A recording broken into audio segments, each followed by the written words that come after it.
Hello, പറയൂ, എന്തുണ്ട് വിശേഷം? ഞാനിന്നൊരു പുതിയ വീഡിയോ ആയിട്ടാണ് വന്നിരിക്കുന്നത്. വീഡിയോ എന്നല്ല, ചുമ്മാ ഒരു രസത്തിന് വേണ്ടി പിടിച്ചതാണ്. കാരണം എന്തെങ്കിലും പിടിക്കണ്ടേ എന്ന് ഓർത്തുകൊണ്ട് പിടിച്ചാണ്. പിടിക്കാനാണ് ഒരുപാടുണ്ട്, പക്ഷേ എനിക്ക് സമയമില്ല. പിന്നെ ഞാൻ ഇടയ്ക്കും മുട്ടിനൊക്കെ എൻ്റെ ലോങ് വീഡിയോ കാണുകയുള്ളൂ. പിന്നെ പറയൂ. അപ്പോൾ ഇന്ന് ജാതിത്തായി നനയ്ക്കുന്ന ചുമ്മാ വെറുതെ ഒരു വീഡിയോ എടുത്തതേ ഉള്ളൂ. അപ്പം ഞാൻ എന്തെങ്കിലും ചെയ്യണ്ടേ എന്ന് ഓർത്തുകൊണ്ട് മാത്രം. ഓക്കെ, അപ്പോൾ കാണുക. Okay, come on. ഹലോ കൂട്ടുകാരെ, എന്തുണ്ട് വിശേഷം? എല്ലാവർക്കും സുഖമെന്ന് കരുതുന്നു. ഞാനിന്ന് വെറുതെ ഒരു വീഡിയോ പിടിച്ചായിരുന്നു. ഞാൻ ജാതിത്തായി നനയ്ക്കുന്നൊരു വീഡിയോ ആണ് പിടിക്കുന്നത്. പിന്നെ മേഘന്നുണ്ട് വിശേഷം. ജാതിത്തായി ഇങ്ങനെ ചുറ്റും നനയ്ക്കണം കേട്ടോ. പിന്നെ പറയൂ. ഞാനത് പിടിക്കാനുണ്ട് കുറേ പ്രശ്നമായി കേട്ടോ. അടുത്ത ജാതിയിലേക്ക് മാറാം. ഹലോ, പിന്നെ പറയൂ, എന്തുണ്ട് എല്ലാ കൂട്ടുകാർക്കും വിശേഷം? സുഖമെന്നോ? എങ്ങനെയുണ്ട് എല്ലാവരെയും ന്യൂ ഇയർ 2026 എല്ലാവർക്കും നല്ലൊരു ഐശ്വര്യത്തിൻ്റെ സുഖമായിരിക്കട്ടെ എന്നൊരു പ്രാർത്ഥന മാത്രം.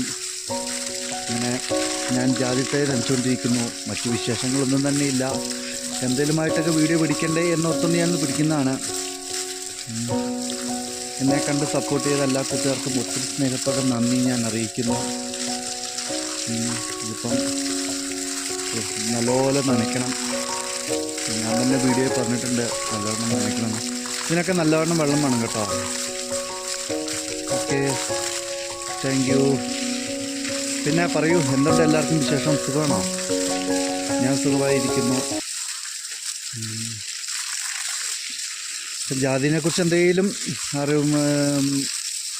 അറിവുകൾ പകർന്നെങ്കിൽ എന്നോട് കമൻറ്റിലൂടെ ചോദിക്കുക. നല്ല ലാഭകരമായ കൃഷിയാണിത്. ആദ്യത്തെ ഒരു 3 വർഷം നമ്മളൊന്ന് അധ്വാനിച്ചാൽ മതി. പിന്നെ ഇടയ്ക്ക് വളമൊക്കെ ഇട്ട് കൊടുക്കുകയാണെങ്കിൽ നമുക്ക് പിന്നെ 90 വർഷത്തേക്കൊന്നും പേടിക്കണ്ട. ചൂടൊക്കെ വൃത്തിയാക്കണം കേട്ടോ. ഒരു ജാതിയുടെ ആയുസ് എന്ന് പറയുന്നത് 90 വർഷമാണ്. ഓക്കെ, അപ്പോൾ വിശേഷം ഒന്നും തന്നെയില്ല. ഞാൻ എന്തെങ്കിലുമൊക്കെ വീഡിയോ പിടിക്കണ്ടേ എന്ന് ഓർത്തുകൊണ്ട് മാത്രം പിടിച്ചതാണ്. അപ്പോൾ എല്ലാ കൂട്ടുകാർക്കും ഹാപ്പി ന്യൂ ഇയർ 2026 എല്ലാവർക്കും നല്ലൊരു ഐശ്വര്യത്തിൻ്റെ ദിവസമായിരിക്കട്ടെ എന്നൊരു പ്രാർത്ഥന മാത്രം. Okay, bye bye. അപ്പോൾ വീഡിയോ കണ്ട് സപ്പോർട്ട് ചെയ്ത എല്ലാ കൂട്ടുകാർക്കും ഒത്തിരി സ്നേഹത്തോടെ നന്ദി അറിയിക്കുന്നു. എല്ലാവർക്കും 2026 നല്ല ഐശ്വര്യത്തിൻ്റെ ഒരു വർഷമായി തീരട്ടെ. പിന്നെ എന്താ പറയണ്ടേ? എല്ലാവർക്കും ഹാപ്പി ന്യൂ ഇയർ അത് പറയണ്ടേ? അതല്ല ആദ്യം പറയണ്ടേ? ഓക്കെ, പിന്നെ ഇങ്ങനെ പോകുന്നു. വേറെ വിശേഷങ്ങളൊന്നും തന്നെ ഇല്ല. ഇങ്ങനെ സുഖമായിട്ടിരിക്കുന്നു. അപ്പോൾ സപ്പോർട്ട് ചെയ്ത എല്ലാ കൂട്ടുകാർക്കും നന്ദി. എല്ലാവരും ലൈക്ക് തരണേ, ആരും മറന്നു പോകരുതേ. സംശയങ്ങൾ കമൻറ്റിലൂടെ ചോദിക്കൂ പ്ലീസ്. Okay, bye bye. അപ്പോൾ okay, thank you, bye by.